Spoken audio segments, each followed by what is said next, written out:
Welcome to the Tube Chum podcast.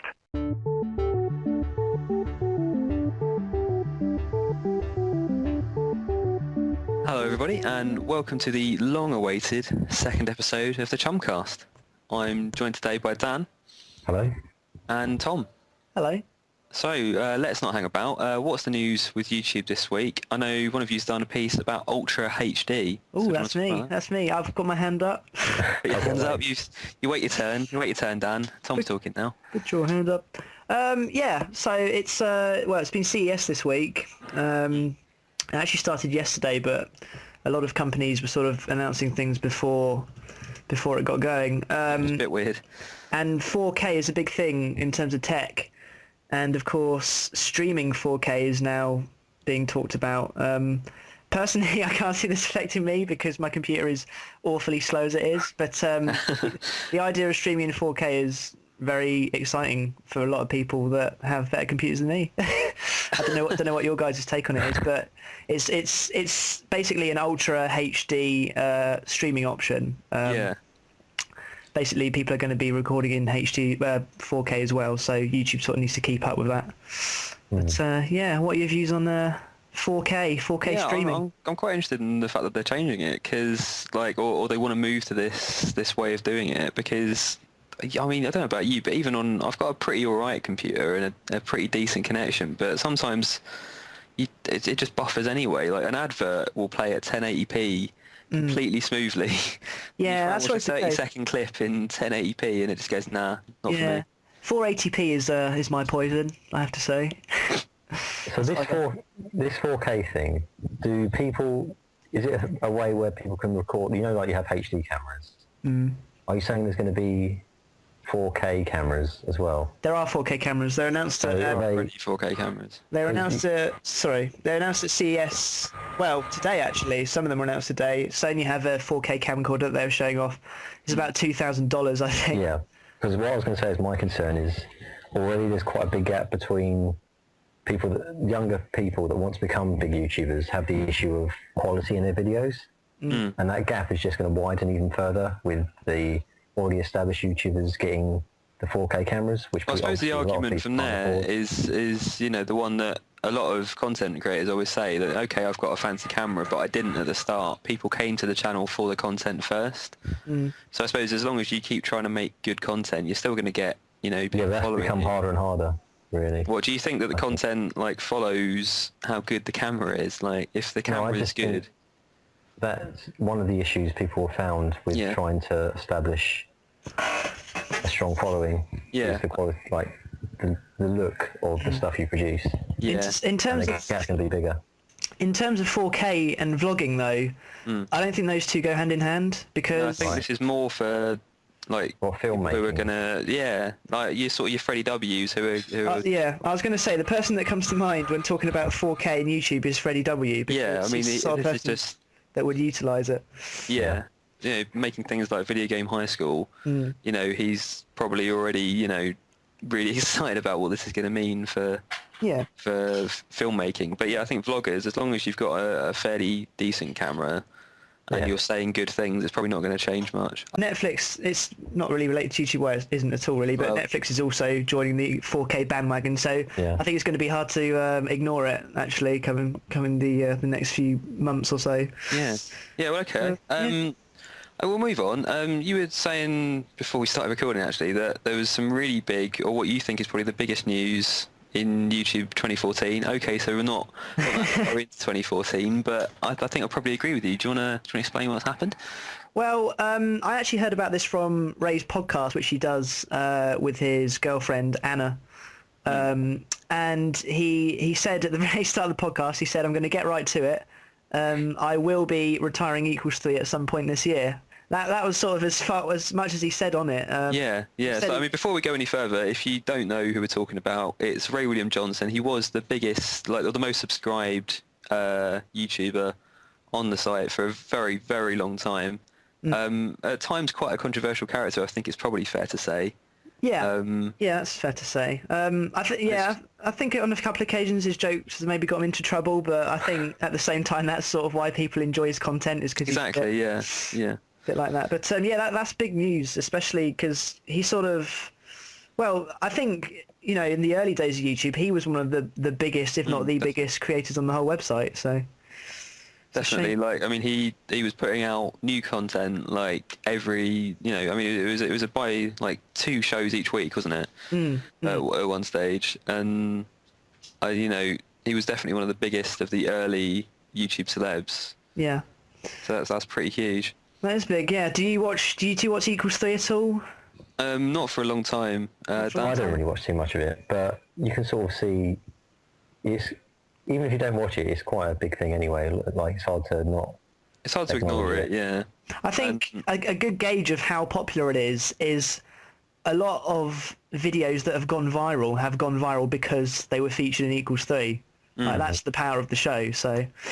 Yes, yeah, definitely. I'm going to be quite sad to see it go, but I'm sure he's going to stick around on YouTube. It just means volunteering that series. Yeah, he wants to do other projects, really, doesn't he? Well, I mean, because he went forward with his music, didn't he, at one stage? Was it Your Favourite Martian? Yeah, I couldn't remember the name. I was going to get it wrong. So I think, yeah, he's not going away, but it's quite interesting that, like, basically his biggest show, I mean, it would be like sort of someone like the Yogscast not doing Minecraft anymore, something they've become so hugely famous for. Yeah. Shadow of Just turning around. Yeah, oh god, yeah, let's not start that. People will be out with pitchforks and... Anyway, well, I forgot to say at the start, but Happy New Year, guys. And, Happy New Year, Happy New Year. Yeah, bit late now, I think it's, well, yeah, but it's a Happy New Year, I think, for YouTube as well. And because we've picked a few channels that we want to keep an eye on in 2014. Dan, do you want to sort of talk me through your choice? My pick was probably... It's a bit of an odd one because it's someone who's been around for quite a while. It's Alex Day, or also known as Nerimon. The reason I picked him, I don't know if you know, but he recently passed 1 million subscribers, which is quite a big milestone, I think, really. I mean, I know we got like PewDiePie about to reach 20 million, but I think 1 million is still quite a good achievement. Yeah, definitely. I think particularly in the British YouTube scene, yeah, it started a bit later. Yeah. But his videos only get like 60,000 plus. But once he passed the million mark, he said that he admitted last year his videos weren't really any good at all and didn't put much effort in. This year you're already starting to see signs of him putting more work into it, and he's also got a book coming out every month this year. It'd just be good to follow his channel and see, you know, the process of him uploading he's selling I think it's a chapter every month. I think it'd be quite good to watch his videos through that and follow the buzz, and he's going to update and interact with the fans each month, so I think it'd be quite good. He's always been quite interactive with his fans. When you think sort of his, it's probably a couple of years ago now, but his attempt to get the Christmas #1 with Forever Yours, I mean, like... Okay, so you're saying, you know, compared to PewDiePie with 20 million, 1 million isn't so big, but it's the interaction, I think, that means a lot more. I do like how he sets goals with his fans, like to get to #1, and now he's got this book thing where he wants to get this book, like, published properly, because it's only going to be online. So I think, it's quite good interaction. If you like that sort of thing, then I think it's quite a good one to follow. Okay, so a bit of left field choice, considering, you know, probably a lot of people know Alex, but yeah, definitely. If he's not already in your subscribers... It's just good. Yeah, he's not in need of the subscribers probably, but definitely one to watch, I think. Yeah, definitely. Tom, who did you pick? I went for a FIFA channel called 2Sync FIFA. It's the main reason I picked the channel is because it's run by 2 brothers, Right. and both of them appear in all the videos. And for FIFA content, usually you find that it's sort of the same old dull, one person commentating, you know, same old. But what I like about the 2Sync FIFA channel is that, you know, although they've got over 100,000 subscribers, I'd still call them up and coming, because that number is growing every single day. Yeah. And the content they're making is just brilliant. Like the editing, I know you could argue that the content is more important than how it's edited, but I think it's a really good channel. I think it's like we were talking about with you know, people moving to Ultra HD and stuff. Okay, so the content's got to be good, but if it's presented well, it's going to get noticed. Yeah, and it's a laugh, isn't it? FIFA's a laugh. FIFA is a laugh. It's just fun to watch. So if you are into FIFA, then I do recommend checking them out, because I don't think it'd be too ambitious to say that they're going to be one of the biggest FIFA channels this year. Okay, you heard it first, I guess, didn't you? Yeah. Heard it Easy. here first, everyone. Yeah, no, I picked sticking on video games. I picked a Dota 2 content creator. He's sort of taken up the mantle of another YouTuber who hasn't posted in a year, and the community's been hungry for more, and has stepped into that with the edits again. Like, I mean, it's edited in such a way that anything can happen. Like, even the most mundane of moments with him playing with his friends playing Dota 2 can become suddenly epic with the music choice or a random sort of pop culture reference, and I really think it's something fun. Yeah. And even people who don't particularly play the game, I think could enjoy. So that's my choice. That's Nigma. So Nigma No Name, if you're looking him up on YouTube, and if you want to check out any of the picks from some of our writers as well, then we'll link that below. Do you want to take us through those, Dan? First we have Jack Howard, another British vlogger. That's Becca. We've got Appletini, which is a gaming YouTuber who does a lot of Battlefield games. Okay, so is it sort of playthroughs. montages and things? Yeah. I believe so, yeah. And someone called Orion and Sam, which are two girls who do a lot of videos. I don't know what they do. I'm afraid we don't know that kind of very well, but that was submitted. I'm sold. That was submitted by Asher, so thank you very much for that. And if you want to check out what everyone said about their choices, then we'll put the link down below or above or wherever links go. Right, what's next? So we've had quite a long break between this and our last podcast. So getting up to speed on what we've missed in YouTube news, one of you was telling me that Philly D show could be coming to an end. Yeah, well, he sent out a tweet hinting that it might be the end, come the end of 2014. But, there's no confirmation. But it's, That's pretty huge as far as I'm concerned. Like, I don't know about you guys, but when I first started watching YouTube, like, Philly D was one of the earliest channels I watched. He, like, basically set that style of the quick, hyperactive cuts. Yeah, jump cuts, yeah. The current news and jump cuts was basically his thing, wasn't it, really? Yeah. And, like, the Philly D show would be just something you'd watch to try and keep up with, what was happening in YouTube and what was happening, in the wider world. And it gave, like, quite an interesting platform for discussion in some way, which you don't really get that much on YouTube when you think of the comments sometimes. As much as it was sort of fun to watch, it was also a viable news source as well, because what he was saying was genuinely knowledgeable and interesting, So that's going to be quite... It's still doing quite well as well, because on a bad day it gets like 300,000 views. So it's not like it's in decline or anything, but I think he just wants to focus more on his family life and other projects. I think also as well with SourceFed, like, he's basically handed that over. He's handed his... It's sort of evolved, hasn't it? Yeah. It's just an evolved version of the Philly D show, SourceFed. Exactly. He's kind of handed the news side over onto that, and And he's got 4 human peoples as well.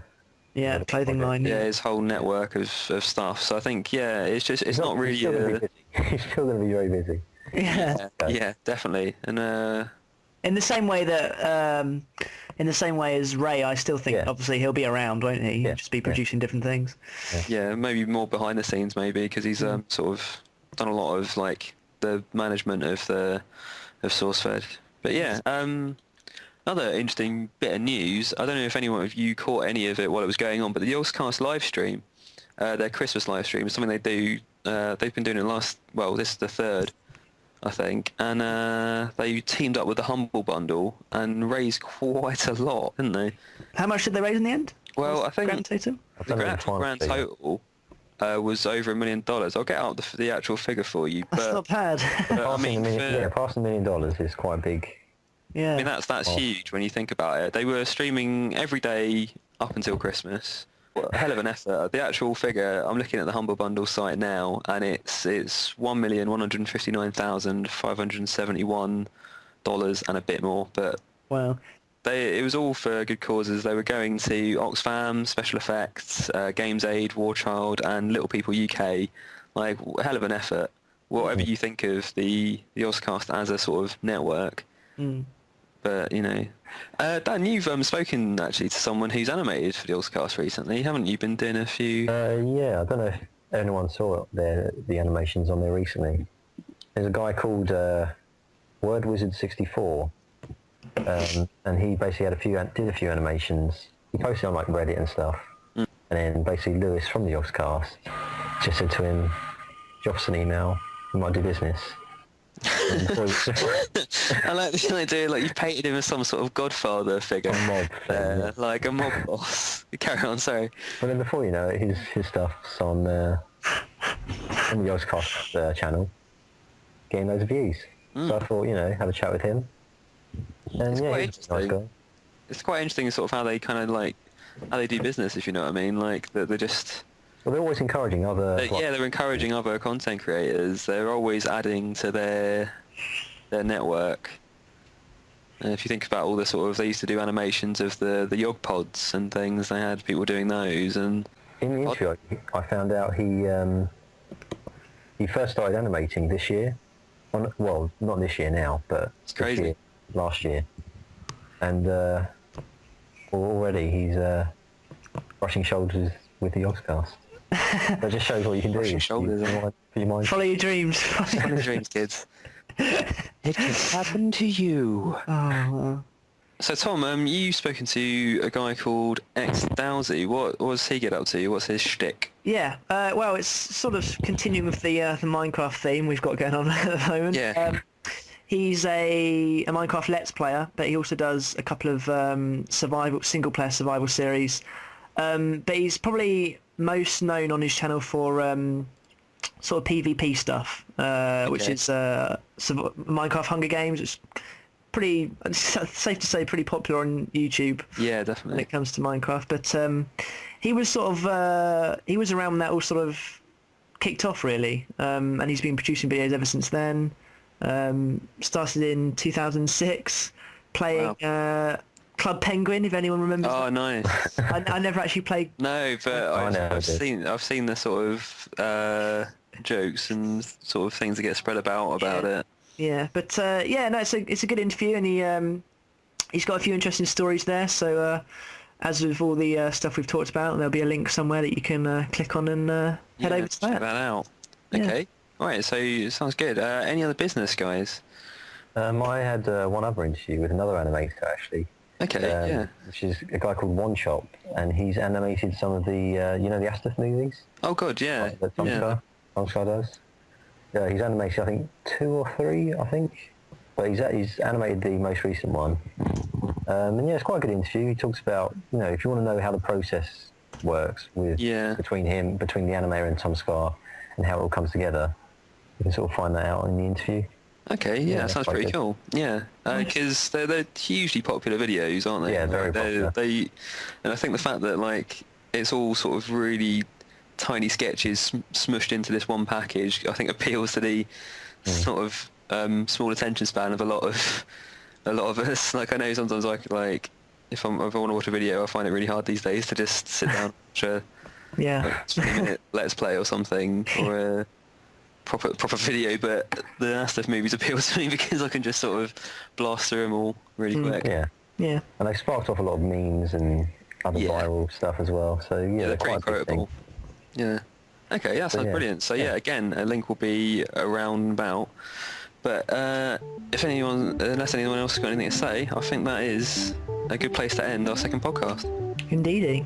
Okay, so thank you very much for listening. We've been the Tube Chum, basically, people, haven't we? You've been wonderful. You've been wonderful.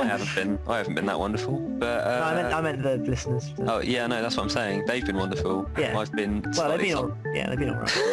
I've been slightly subpar. But this was the Chumcast, and goodbye. Goodbye. Goodbye.